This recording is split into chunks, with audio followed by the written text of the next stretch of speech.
is Linn and this is the Darbin Orvar channel, and in today's video I want to go over the concept of adding leather to your woodworking projects. This is a subject that I think is really it opens up so many possibilities. It is so cool, but a lot of people feel like either woodworking is their area or leatherworking is their area, but it's a wonderful combination when you can use the qualities of each to kind of enhance your projects. So that is what we are going to talk about today.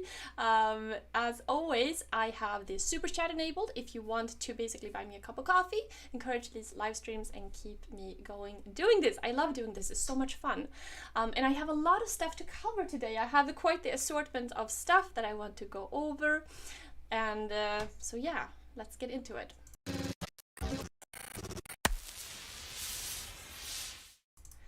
Okay.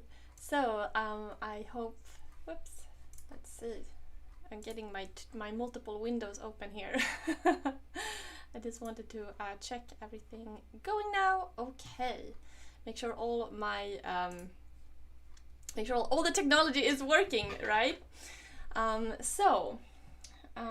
think that when it comes to any kind of new craft like this, right, it can be intimidating if you don't know what you're looking at. And when you look at leather tools, you may think that like, oh, I need to get so much stuff. There's a different set of tools that I'm going to need, but really, it's not really the case. For the most part, what you have in your workshop, if you are a woodworker, you probably, there's a lot of overlap, right? There's a lot of different things. Now, I'm just thinking about like the qualities of leather, right? Because leather has a lot of like interesting qualities that wood doesn't have. I often think about it kind of as a good in-between if you compare it to fabric. It's like in between fabric and wood. It's not quite as soft and weak as fabric, yet you still have the kind of malleable quality of fabric, right? You can bend it, you can shape it, you can sew it, right? And wood, of course, is a whole other thing, but it usually doesn't work that well to add fabric to your woodworking projects. Sometimes it does, but not really. So hi, World of Woodcraft, thank you. So basically, I think leather is cool from that point of view because it opens up a lot of things that you can do with it. First of all, you can it fills multiple functions, right? It works as a way to secure things. You can use it to kind of create like closures or snaps. You can use it to like for poles, things like that. And you can also at the same time use it as labels because you can punch designs onto the wood. Not unlike how you would add designs to wood, really. I mean, it's similar in that sense. But it can basically, I love using leather as labels, but also as for practical purposes.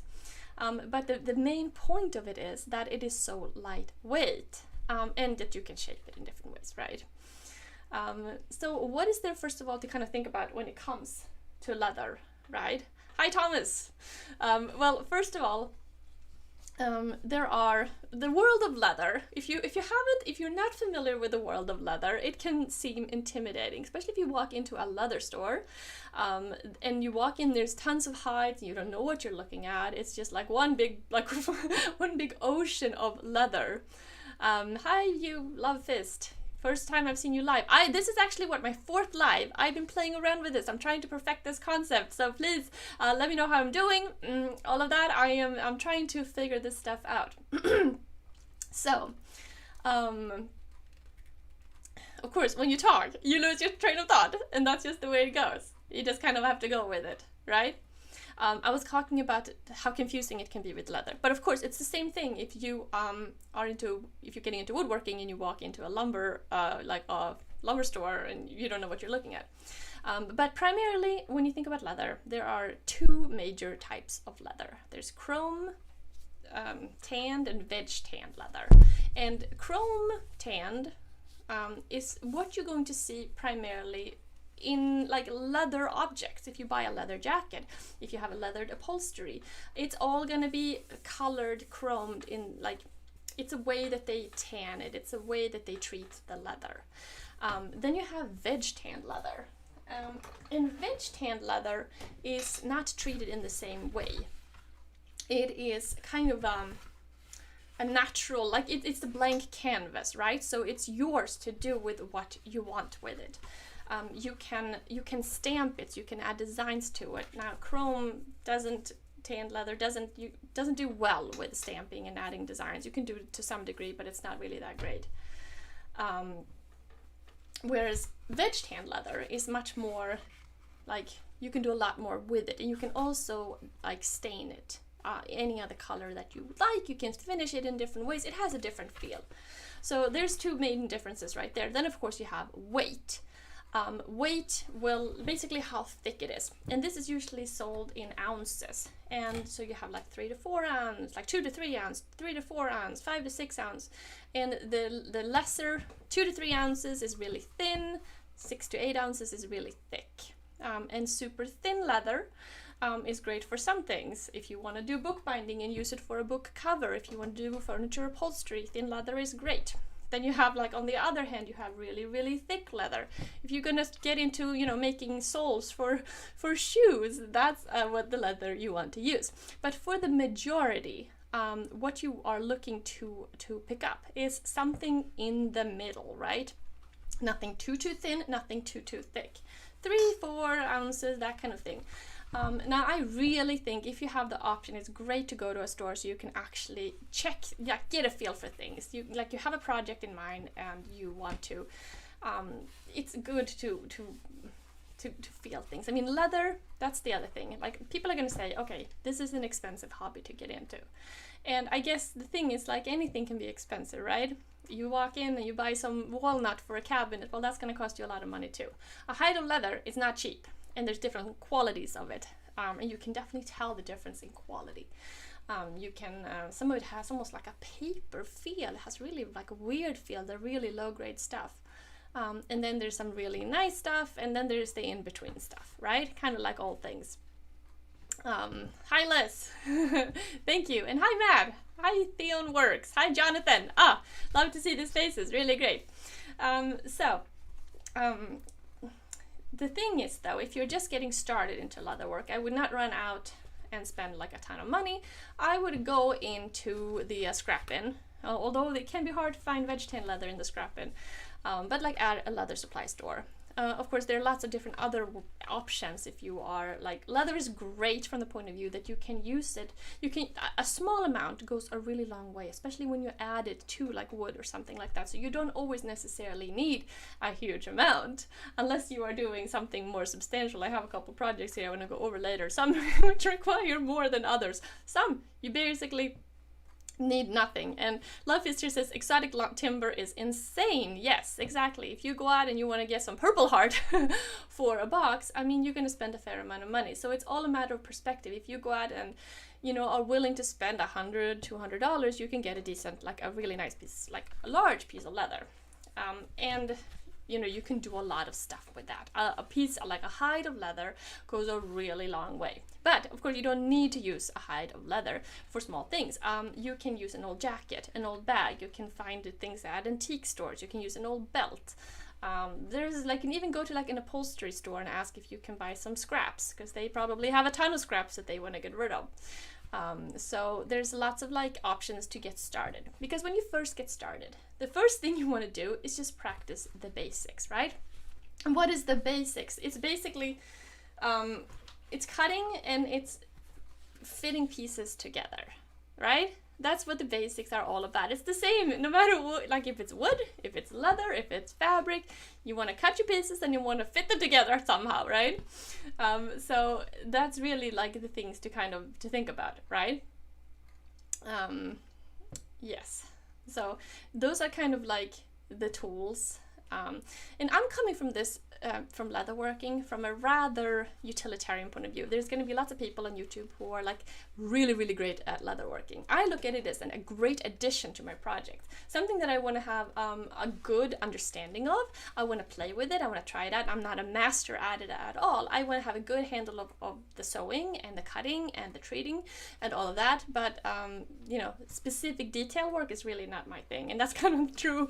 I kind of look at the whole world of making in that sense. I am not like a perfectionist when it comes to joinery, when it comes to anything really. I like to just dabble and learn a lot of different things, and then, you know, use those skills and not get stuck anywhere, if you know what I mean, and then move on and then kind of bring with me what I learned to something else. And that's how I view leather as well, as something exceptionally practical to be able to integrate in different ways. You know, it's funny. When I was first thinking about this video, I was like, oh yeah, there are some leather projects, and then there's just so many leather projects. I was kind of surprised to just see how much, like basically so many things that I have done after I get first like introduced to leatherwork. There's leatherwork on everything. Well, not on everything, but a lot of things. I was just kind of amazed at the rate at which I had leatherwork, leather details, leather accents, a lot of different stuff. Now, let's go. When I first got into it, I got a box from Tandy here. Okay, so this one has like a lot of different stuff. And you may look at this and look at all these tools that are in this box. And you may think to yourself like, whoa, that's a lot of stuff. Not sure if I really want to get that stuff. Like, you don't even know what some of them, I'm just pausing right here. You don't even know what all that stuff does. You have different knives and hole punchers and skivers and belt strippers, and some of that is, I mean, a lot of that is really fun and really useful, but not necessary for the main part. If I were to pick what you need, I would first like go with the first thing you need to do, right, is cut your leather. You need to cut your leather, and there are a million ways to cut your leather, just like there are lots of ways to cut your wood, right? In this space right here, I have, this is where I keep my leather supplies in this shop. I have another leather box as well in the other space. But the primary way that I cut leather in here is just this, the razor blade. There's also leather knives, leather scissors, rolling thingies. What do you call those things? I use those for fabric. Rotary cutters. I like those a lot. Those are cool. But it doesn't really matter what you use. It's nice to be able to cut straight sometimes. So what do you call that? A razor blade works really well. So you need something to cut with. Okay, you probably have that already. And then you need, let's see, you need some way to get the pieces together. And in order to do that, you need to punch some holes. And in order to punch some holes, you probably need to pick up something like this. These come in different sizes, different hole configurations. It's kind of like an awl with multiple things. An awl would work too. Takes a little longer though to do one hole at a time. What's so great about something like this is that you can start the, you can, you know, do your hole and then put your first one here in the old hole, so you can make sure you get the line going straight, so the distance is perfect in between them. And sometimes you may just want like a tiny one, and sometimes you want like one with a lot of scalp, yeah, whatever, a lot of these things. So this you want to pick up. Good thing to have when you do leatherworking. And then you probably want some waxed thread. Regular thread, you could use regular thread, a heavier thread, but then you want a piece of wax, like a beeswax, that you can do the thread on, so that it's easier to sew when you have it leather. And of course, sewing is one aspect of it. You can also screw like wood onto leather, but you want to attach it to wood in some way, or you want to attach the leather to leather in some way and then attach it to wood in some way. So you need some sort of thread, and you need a larger needle to work with this thicker thread. So, and there you have the basics. If you have those, if you have that, you are okay. Everything else is extra. For example, a skiver. You can use a chisel. This is basically like a razor blade in here, and this is what you use to thin out the leather. For example, sometimes you have something where you do a flap over, and in order for it not to get so bulky, you want to be able to thin the leather out at certain points. And it's really easy to kind of mess up and break the leather apart. I've done that many times. So there are a lot of aspects that a little bit of practice is a good thing. Then the other thing which is really useful is, what do you call these things? Plates for, like, what do you call them? I wrote this down so that like a punch plate for snaps and rivets and things like that, because snaps and rivets is really handy when it comes to leather work, but not always. So there's a lot of stuff like that that is just like, nice, you kind of need it, but not really. You probably have some sandpaper in your shop, things like that. So there you go. Now back to this video here. So I got this stuff here, right? There's some decorative like stamp things, things like that. I like letters. I do like letters because it makes you, hi Mark!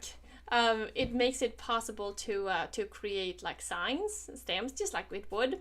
And the first thing I was thinking about when I got this stuff is like, it's a huge mess. I need to clean this up. I need to make a toolbox, a leather toolbox. And I just kind of like used white oak here, and I kind of just like did this really fast here now so that you guys could get a feel for it, because I love these kinds of things. I love these storage things. I'm using box joints, and I want to create a very utilitarian box with multiple levels to hold these different tools. So I know what I have, because it becomes one huge mess and you don't know what you have.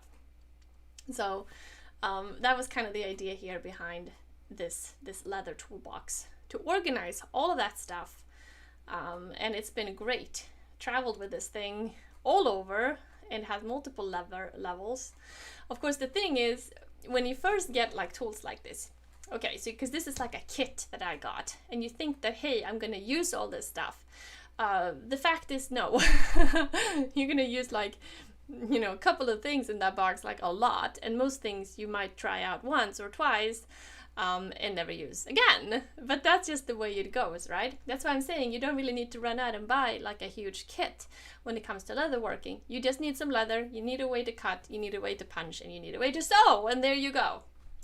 Then you have a lot of different options. Of course, here, for example, here I made a sign. I think I just wrote leather because I think it's really cool, and I'm finishing it with wax polish. I'm gonna go over finishing leather in a little bit, and look how gorgeous this is. This is one of my I say that all the time, this is one of my favorite projects of all time, but it really is. It holds so much stuff. Oh, a mallet, that's another thing I forgot. You need a way to hit those punches so you can create holes, whether with awls. And you don't want to use a metal-headed mallet, because that's no good. You want to use one that has a little bit of weight to it. So if you have a wooden mallet, you can use that. If you have a kind of a rubber mallet, you can use that. Just not like a metal hammer, if you know what I mean. And so see all the different levels here of the different tools. So this is beautifully organized. It holds a lot of stuff, most of which I never use.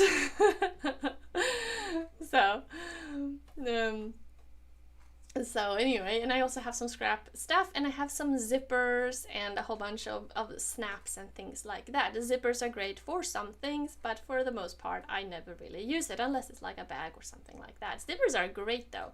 I think most things, whether it is woodworking or leatherworking, it's all about how to close something, how to connect something, and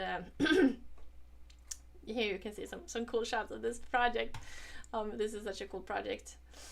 Will I be doing more of these wood leather projects? I would love to, because I love these kinds of things. They're really great. And I think, yeah, you can't go wrong with stuff like this.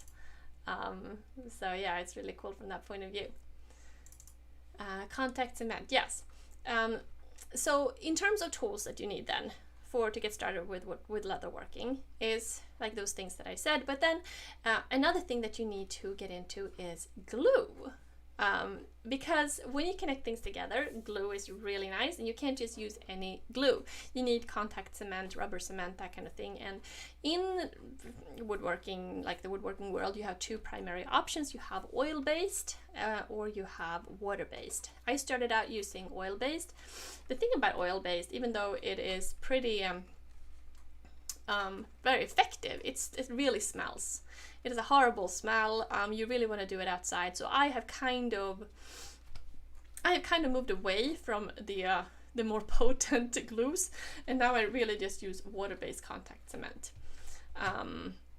So actually I want to go over some things. Let's see here. Okay, so here we go. Here is one of these kind of wood boxes that I made, and I actually have these boxes. And here, sticky tape, another very handy little thing when you want to put the leather in place while you're working with it. Before you're sewing it, you don't want it to move around. And sticky tape is really great. It's one of those little tips that is really handy. So you can kind of see the process here. First stamping, like punching holes, and then sewing. So in this case here, I'm working on this box right here, which is like a writing box. And this one has a fair amount of leather on it because it has, first of all, it has straps around, so that go all around, and these are glued on, but they're also sewed on. Because what you want is to ensure that you really don't want things to fall off. And glue is great, but not super reliable in terms of pulling and yanking. And this piece right here, this is kind of what I'm working on in the video right there, is the interior of here. So this is a writing box, it holds pens and stuff like that. And I have a leather thing here as well. And I actually made a whole bunch of these boxes. I also made, I made this one as well. This one has like a little pocket in the front, which is honestly, it's not that useful. I realized later on you need a little more space on the sides in order for a pocket to be really useful on top of a box. But it has the same kind of idea with straps and a closure. And this is my art box. Actually, I kind of brought this down. I have it in my bedroom, actually. I have a desk in my bedroom, and I like to draw and paint up there. So this is where I keep all my my art supplies. Is usually like way over full, but I like having a place where I can just kind of keep everything relatively neat. Although the idea with these boxes was that I really wanted to take them out. And I've done that once or twice, but you know, not as often as I would like. Okay, now in this video here, I am, let's see, let's move on a little bit, because here we go. This is where I'm actually using oil-based rubber cement here. And what you do then is you first apply it on both surfaces, right? You probably used this before. You apply it on the wood, you apply it to the leather, you let it like dry until it's relatively sticky, takes a couple minutes, then you connect the two together. Okay, this provides a pretty good strong bond, but the thing is, when it's for like, hi Santiago, when it comes to actually having it be like practical in the sense where you want to be able to rely on it, you need to introduce some stitching or some screws or some other metal fasteners. So for example here, I'm actually drilling through the wood and the leather, and then I sew through the wood. Now, before I did this, actually the very first project that I did that on, where did I put that? Ah, here. Okay, it was this right here. Let's see, let me get full size here. Okay, so this right here was the first time when I realized that you can sew wood onto leather. And of course, I thought that nobody in the whole world had thought of this before. I thought I was really, really bright that thought of this. I'm sure a lot of people do this, but I basically just drilled holes through the leather and, hello from Oregon, hi Ray, through the leather and the wood, and then did the stitching. Now the thing about that is when you do that, it's nice to first glue on, and then you need to make sure your needles go through straight. It can be a little finicky. Sometimes you may need to use pliers to get the needles through. I also have magnets in there in this one. And this project I made a long time ago, and I still use this all the time. I love this thing. This is cherry wood. It has a little magnet, and it has a magnet in here too. This is where I used the skiver to kind of thin the leather out a little bit so that I could sew the leather or sew the magnet in here, so it's not super thick, this whole thing, but still, yeah, and then it goes like that. So anyway, it's not a huge amount of room for a ton of pencils, but for like 3 or 4 pencils it works really great. And I made this kind of accompanying, there's a video way back about this, but I made this kind of leather book, like a holder too, which you can replace the interior notebooks in here, and it has this little nifty pencil holder. So anyway, this was the video, but this was the first time that I realized that you can sew through leather and wood to create a really strong connection. And since then, that is my favorite way of, let me kind of go back to where I was before. No, that was the wrong one. I got a bunch of videos lined up here. Okay, then another thing here that I did was to add punches, or not punches, yeah, like here, look at this. Punches, snaps, right, to the leather, so that you could have that to close the straps as well. So you glue on, there's like several parts to something like this, because you have the straps that you glue on, and then I actually sew them on here as well, and then I get to sew in the handle, which works really well. But then I also have it as a snap here, which again, I wouldn't use the snap alone for closure for a box, but it's a good reinforcement. And here I have this, what do you call it? One of these, one of these thingies. You know what I mean. So basically, it's a good idea to come from multiple points of view, right? You want to have your glue, you want to have your stitching, and possibly you want to have snaps as well. Now sometimes it's not practical to add thread, right, to do sewing.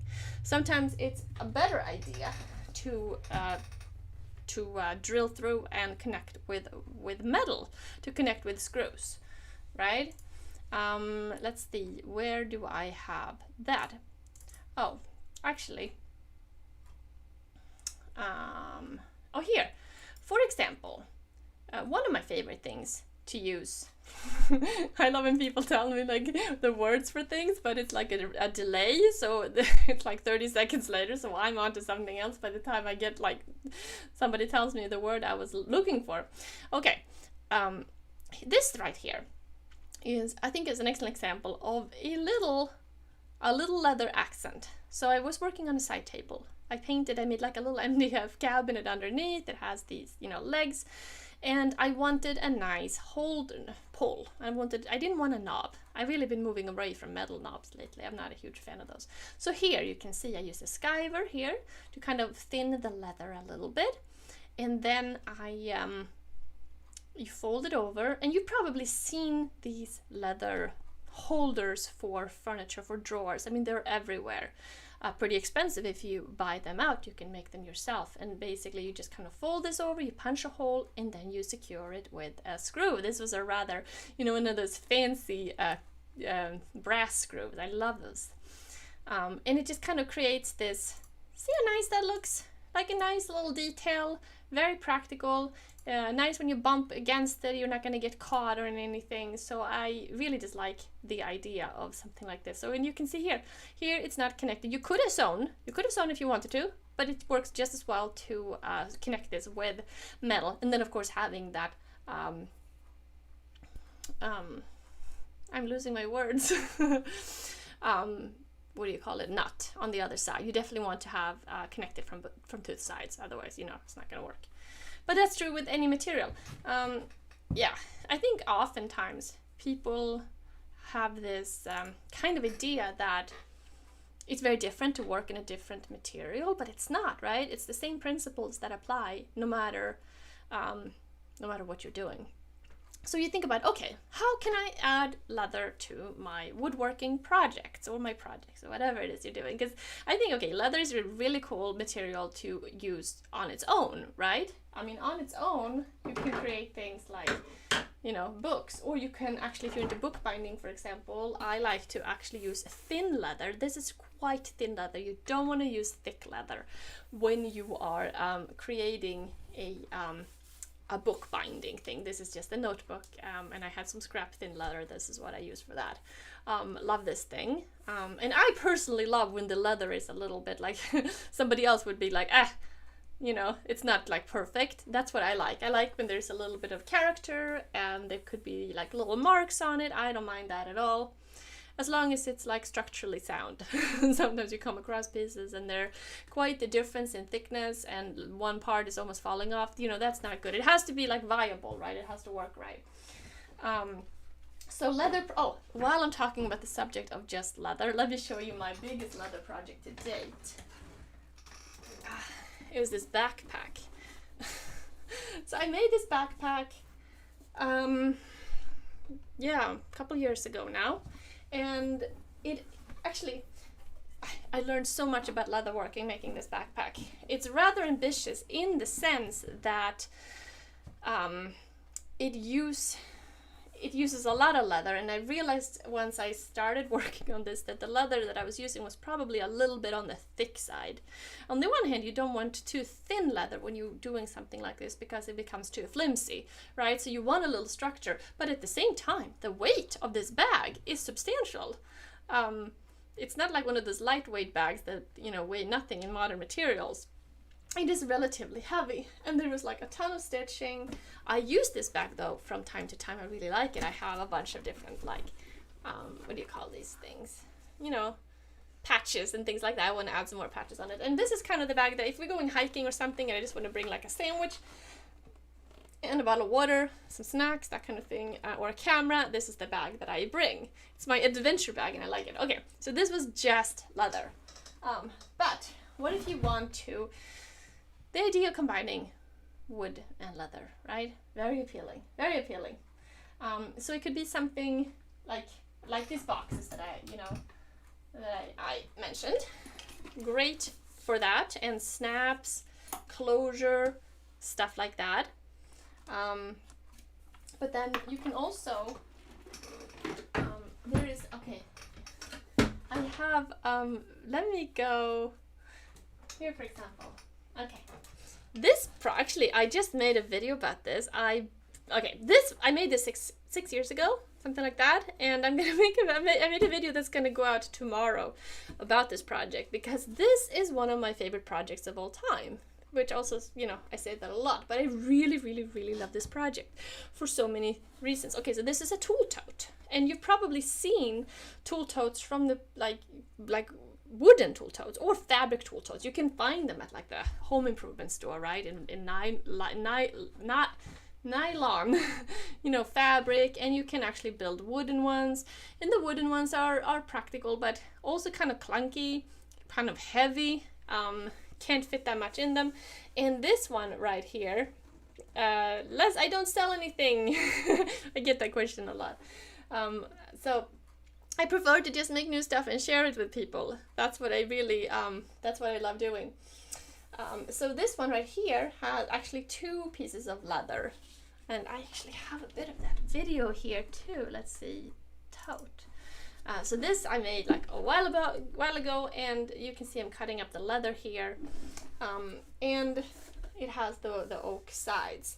And the reason why I decided to use 2 pieces of leather, because there's the thin side, or not the thin side, but the shiny side of the leather. There's the shiny side on the inside and on the outside. And you may wonder, how did you do that? Where is the suede side? Because remember, there's 2 sides to leather, right? You have the suede side and you have the shiny side.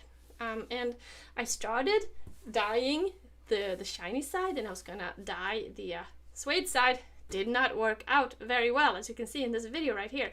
Suede does not take dye very well at all, and so it was kind of bummed me out a little bit. I was thinking I don't want to have this on the inside of $10 from Mike. Thank you so much. Oh, this is really cool. Thank you. Here's for a strip of leather. Well, that's what it's gonna cost. Thank you so much, Mike. Awesome. So now, if you wanted to have a darker color on the inside here, I could definitely do that. But I decided to actually use 2 pieces of leather and glue them together, so that it would provide a little bit more structure to the piece, and it would also just it would look nice as well. And again, it kind of gave me an opportunity to do some stitching here. And I attached it on the sides here with some tacks and these kind of upholstery nails on the bottom. There's going to be more info about this whole thing in the video, but the reason why I decided to make a video about it was because it's one of these things that I use all the time. And I was thinking about that. If a project, if you value a project based on how often you use it, like years later, do you still use that thing you built or made? And for a lot of things, the answer is no. You might have been really excited about it initially, but then you're not really that excited later on. This thing I love. I still use it all the time, and I think it has a lot of really great qualities. The leather, all the qualities of leather really are really highlighted here because it is super light. Nothing that you throw in there is gonna like bang like wood. You don't have to be concerned. It's very roomy because the other thing, wood is very rigid, right? If you had wood, it would be straight side, and it would feel a lot smaller. This is like much more flexible. While like not being like, I wouldn't want to use fabric or canvas for something like this. Like that would rip. That wouldn't really be a good idea. It wouldn't hold its shape that well, especially not if you want to use it in the workshop. Like maybe for like, I don't know, grocery shopping or, you know, keeping other supplies in. But for when you want to throw a drill in here, a circular saw, you want to throw your level in here, you're gonna take some tools out, that kind of thing. It has the kind of thickness, the stability of wood, but by being like strong and still super light. So I think this is like one of those examples where leather is excellent. It's a great use of combining wood and leather. So it really works from that point of view. Then of course, let's see here, what am I doing? Yeah, I'm drilling holes. You can see here, and I'm putting this tacks in. And when you're drilling holes like this, you might as well drill through the leather and the wood at the same time, right? And I'm adding glue here, and this is using the water-based glue. Let's see. And then I'm actually doing a little filing here. Now, some people are really concerned about burnishing the edges, which means that you can take a piece of sandpaper or a file or a burnishing rod, and you kind of like work the edges until they get really smooth. And you can even paint the edges if you want to. I've always been like, it's very decorative, it doesn't really fill a function. For some things, I mean, it's nice, but I really don't have the patience for that for the most time. But it's certainly something you can do. Now, when it comes to actually like treating the leather, my favorite thing to use, let's see, I had it here, is our wax polish. So when you treat leather, you don't want to use a wax polish that is that has a curing oil. So we make 3 different wax polishes in our shop that we sell, right, at darbinorvar.com. We make one with linseed oil, one with tung oil, and one with mineral oil. This is the mineral oil right here. It's also in this like little wax pots that we sell. Very, very nice. But the reason why I like to use mineral oil for leather is because it doesn't cure, right? And you don't want leather to have a finish that cures. You don't want to take this off. You don't want to have a finish that cures on leather. You want it to kind of stay wet. And it's the same thing is true when you want to protect metal from rust, for example, right? You want to have a finish that doesn't like tung oil, for example, over time is going to kind of cure more, kind of create a finish, a film on the surface, which is cool for wood. I love tung oil polish for wood, but for leather, I prefer wax polish with a mineral oil. Ray is asking, is the leather component more money than wood alone? I don't know, it totally depends. It totally depends on where you're buying it, how you're buying it. Yeah. It's hard to say, and especially since I really like to get larger hides of leather and then I have a lot to work with. It depends on what wood you're using. If you're using framing lumber and then you're getting a piece of leather, leather's going to be more expensive. If you're using walnut and a piece of leather, I really don't know. And the prices are fluctuating. I think that they are, leather is not cheap, right? But back to finishing.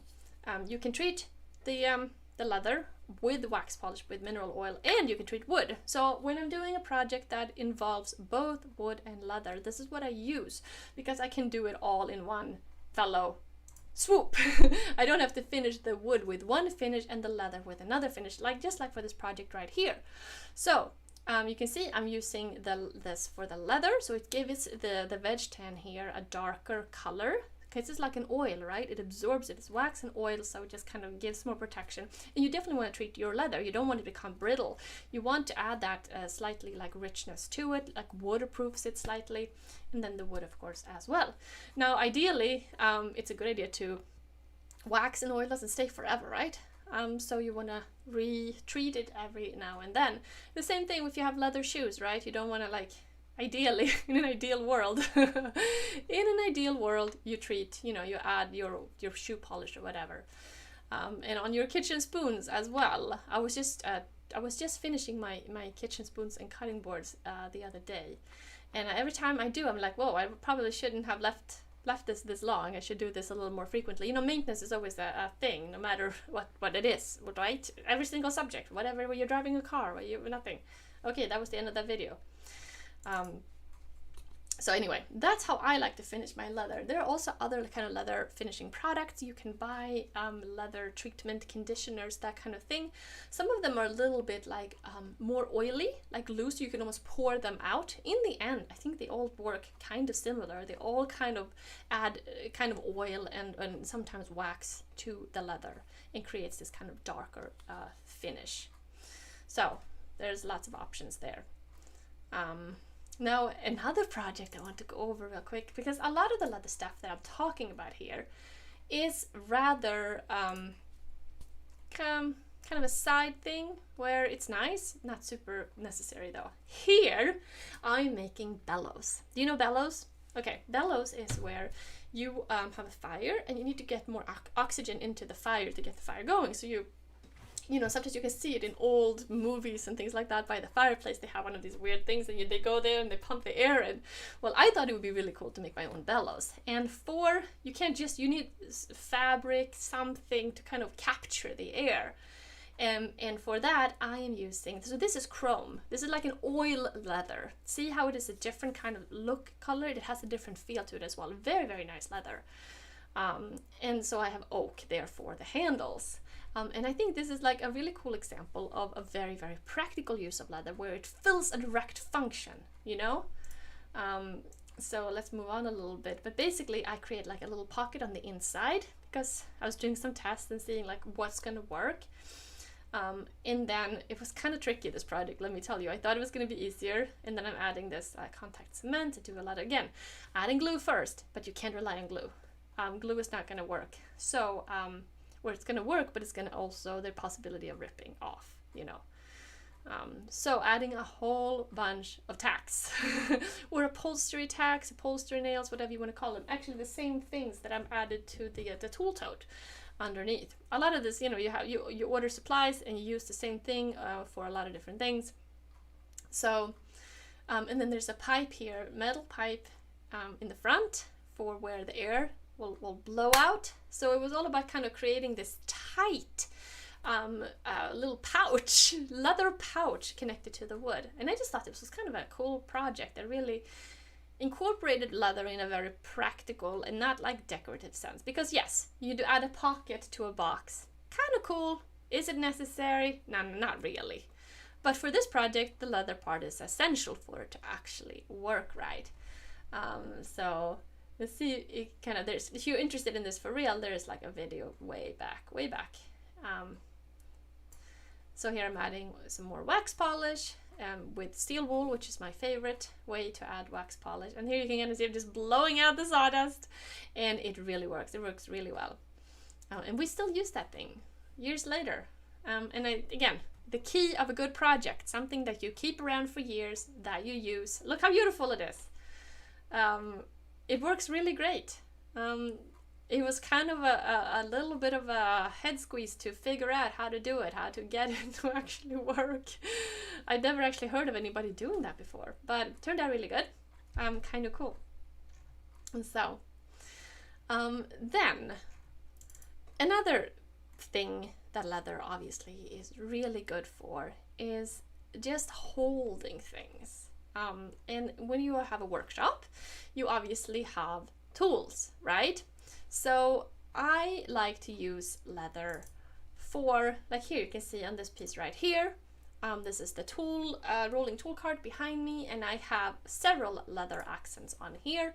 I have leather poles, and I was going to say, I forgot to mention earlier that another tool to have is like rulers, but I tend to actually not use rulers from cutting. I use whatever straight wood I can get my hands on nearby when I cut leather. And here there is basically using the same materials again, little holder for tools to hang on. And I love these things. So practical. You can do different kinds of things on them. Right? And then let's see, what else? That was really great for that project. Just a lot of like little leather accents to hold things in. Of course, for a lot of these things you could use wood, but then you have the kind of the wood, the leather together, just looks kind of cool. And then the same thing here with this tool wall here. So this was a project, took all the tools off, added like a wall with wood so you could put tool things everywhere, and then I added leather because for the chisel holder. Okay, so chisels are sharp, you know, right? And so you want to be able to hold them in like a little pouch sometimes, not always, but I decided to kind of make holders where the blade, or whatever you want to call it, the actual tool part, was like protected in a little leather pouch. For this here, I used some, I used veg tan leather. You know, you get confused after a while, and I dyed it. I stained it with this stain. And here's some like supple thing. And then I basically just, very simple, like here, it's a little pouch, it's a little kangaroo pouch where the leather is first glued on the one side, so like onto the wood. And this is even nice sometimes, even if you're using reinforcement, you want to add that glue just to keep things stable as you're adding the remaining metal or sewing or whatever, because things move around and it's really annoying. So yeah, basic, very, very, when you think about it, not very complicated, right? A holder for chisels, but this leather little detail just works really well, and it's really simple. So here we go, here we got the new tools on the wall, and we got the little chisel holders that get filled up with chisels, and when you brush against them, you're not accidentally gonna get you know, scratched up or anything. So and of course I love looking at tools on the wall. I think it's the greatest. And I do like the combination of like oak and dark leather, which is kind of what I use for this one as well. So let's see, and I kind of use the same idea here, tool straps, very similar concept, just a way to kind of hold tools into place. Then we have that. Oh, the other one I wanted to go over real quick. It's actually the light right there. So I wanted to make, let me go back to the beginning of that one. Okay, I wanted to make a lamp, right? I wanted to incorporate my three favorite materials, which is like wood, copper, and leather. And so I was thinking about, okay, let me do a walnut. I had a piece of thick walnut, so really cool. And then I wanted to, I added a copper, what do you call those things, pipe, and then make a leather lampshade. And the reason, and I was using kind of fittings and trying to figure it out, basically used an old lamp here to provide the lighting, and I made these kind of what do you call it, like I used a thicker leather, thick kind of copper string or you know, and I bent it and I created this this you can see right there, like a little holder for the leather to go on. Then for this I used I mean, it doesn't look like much when you look at it right there, right?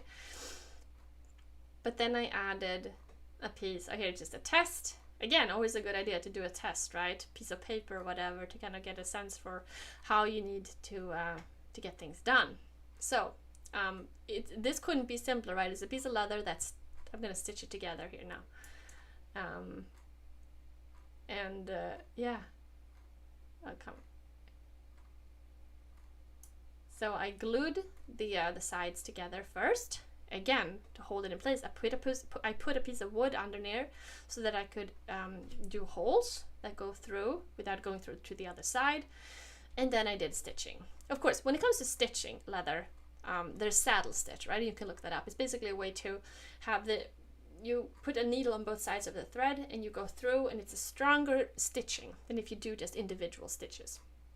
Then I did soldering here to kind of create a little bit more of a, to do it for real, to connect things in a real way. I thought that was kind of cool.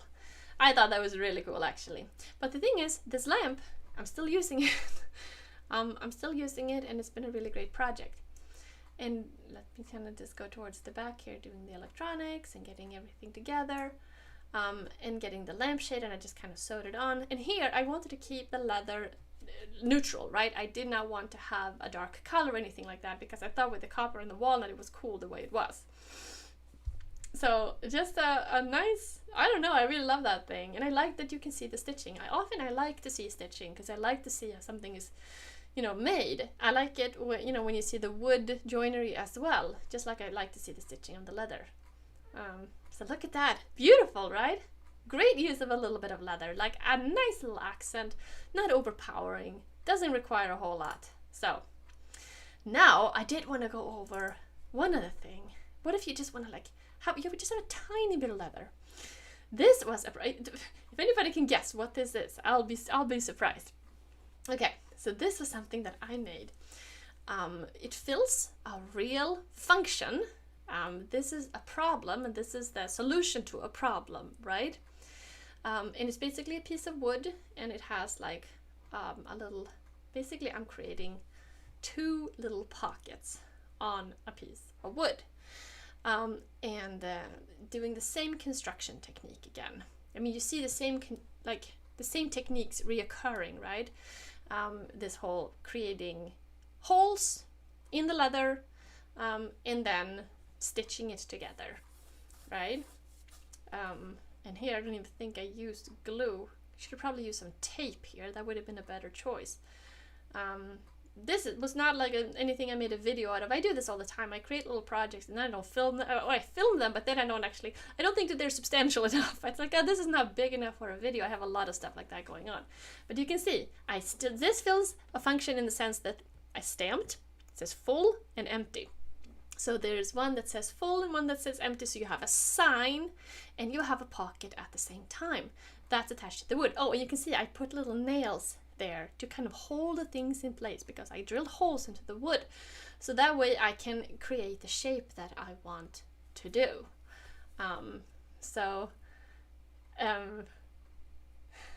Most people, I mean, it's not really clear what it is, right? It's you probably won't understand what it is. And this is kind of the end of this video here soon too. It looks kind of cool, this footage, doesn't it? This kind of holding these needles in place. But what is it, right?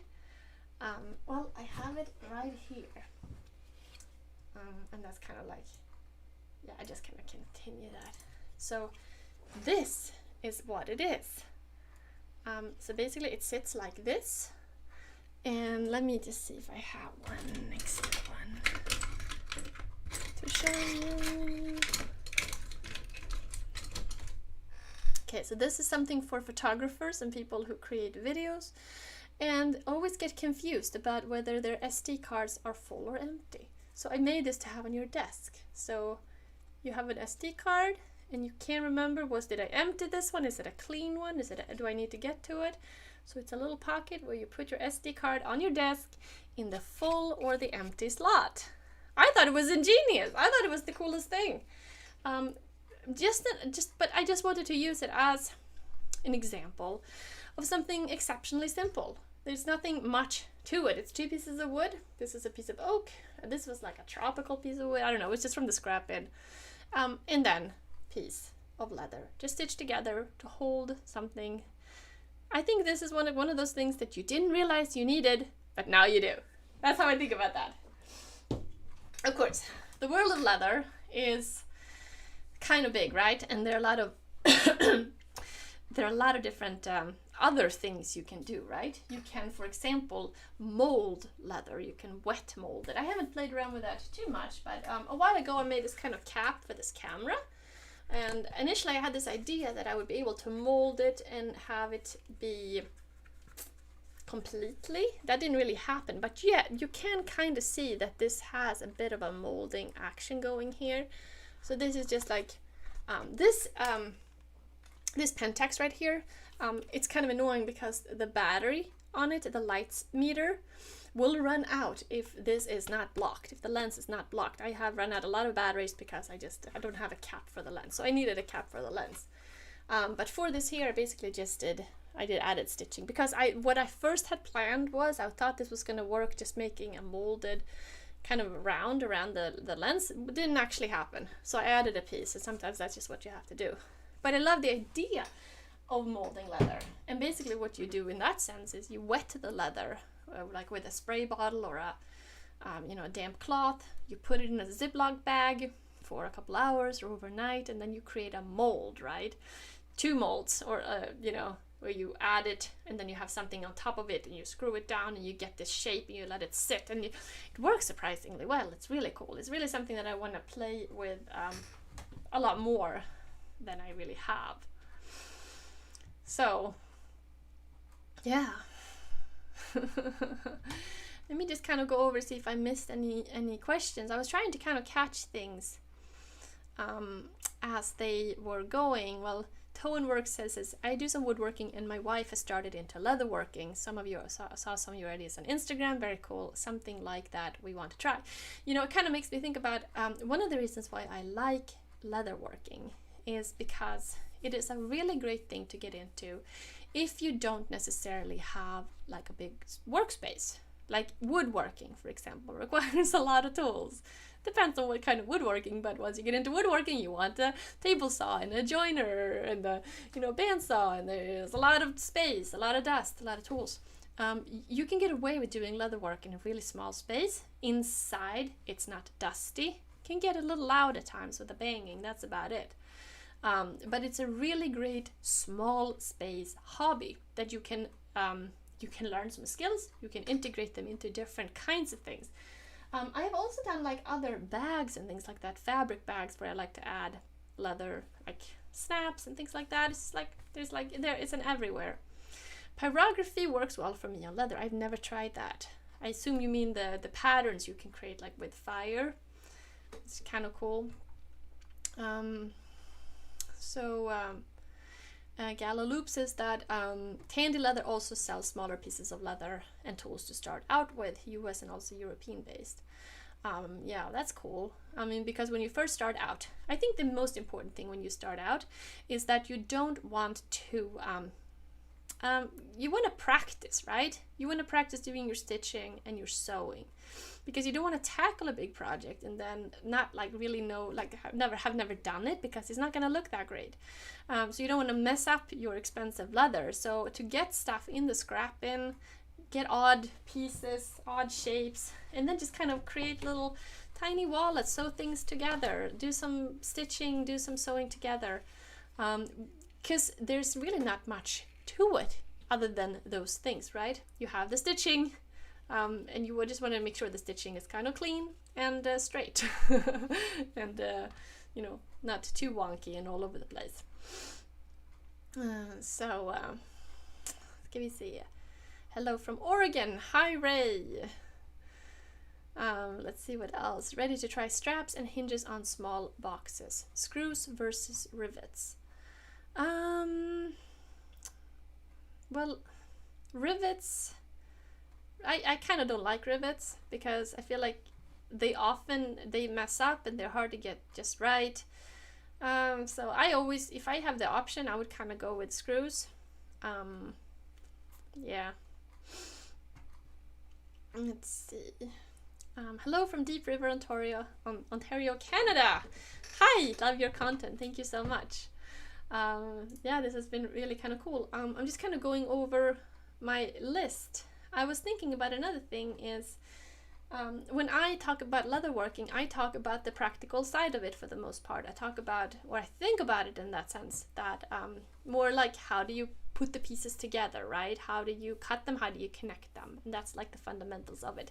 However, for many people, leatherworking is like a very decorative thing with a lot of different stamps and stuff. And when I first got into leatherworking, I was like, whoa, look at all these cool stamps. And I got a lot of different stamps, and you can kind of create these different patterns. Basically, you wet the leather first a little bit with a sponge or something, and then you can create these really interesting patterns on the leather.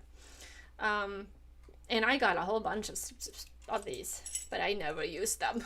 I could picture maybe in some instances that I would. At the same time, this is one of those things where I was like, whoa, there's a lot of cool stuff in this leather world that I didn't know about. I do like some of the stamps that can create these kind of weave patterns and things like that. I think that's kind of cool. But for the most part, I am less concerned with that. Another project I made. This one I use every day. This is my laptop sleeve that there's a video about this, I think, yeah. And the reason, basically, I like the closure of this. Has like a very simple kind of cutout here, and then I put my laptop in, and then there's like a little. I like closures that are kind of funny or smart. So there's like a little thing. This works surprisingly well, but the other reason why I like this thing is because it doubles as a mouse pad. So in this situation, I actually used the suede side as a mouse pad. I put this on my desk with a laptop on top when I'm using it, and I put the mouse on this side. And I was doing some tests when I was first doing this project, which side the mouse would work best on, the shiny side or the fuzzy side. And it actually works really good on the suede side. So that's the side I decided to use when I was coming up with this design. And this is veg tan leather. It's kind of getting a little stained and dirty because I use it every single day. I take it between the shop here and inside. The shop inside. Sometimes I probably move my computer 3 times using this thing.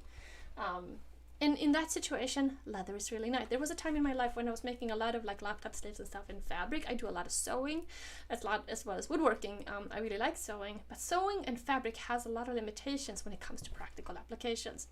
And that's why I think about leather as this great kind of in-between world between fabric and wood. And sometimes you want to combine all 3. So you kind of use what you have, right? One of the questions that I got in was if you can use a sewing machine for leather work. And initially when I first got into leather work, I bought like really thin scrap, and I was trying to get it to work on my sewing machine. It wasn't very thick leather, but I had so much trouble. And unless it's super thin and you have like a utilitarian, like your utility sewing machine, I would stay away from it. I would love though to get a leather sewing machine. They sell some of those, they're really great.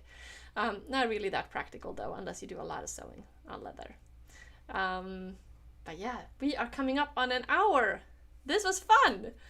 A couple people are saying goodbye. Thanks so much for hanging out with me. I really appreciate it. This was a really fun subject. I'm having a really fun time with these live streams. So please let me know any thoughts, any comments you might have. This time slot I rather like, Thursday at 6. Let's see if I can get that to work for next week as well. I really like to make this a consistent thing if I can. So please give me any input that you might have. Yeah. As always, I want to say thanks to our patrons for supporting the channel. Really appreciate it. If you want to pick up a wax polish, like wax tin, no, wax pot, wax polish, we sell a bunch of these stuff, and yeah. Mineral wax polish for the leather work. So yeah, I'll put a link in the description to that as well. I hope you got something out of it. I hope I was able to provide some interesting context, some tips, tricks, that kind of thing, just some experience stuff. Like I said, the amount of leather projects that I've been working on, when I counted them all up, is like a lot. I didn't even go into most of them. There's a lot of them. Somebody comments they can listen to that accent for days. I'm from Sweden, if anybody missed that, but I live in the US. And yeah, my accent kind of comes out the more I talk. But anyway, thank you so much for watching. I really appreciate it. Have a good night, and I'll see you next time, right?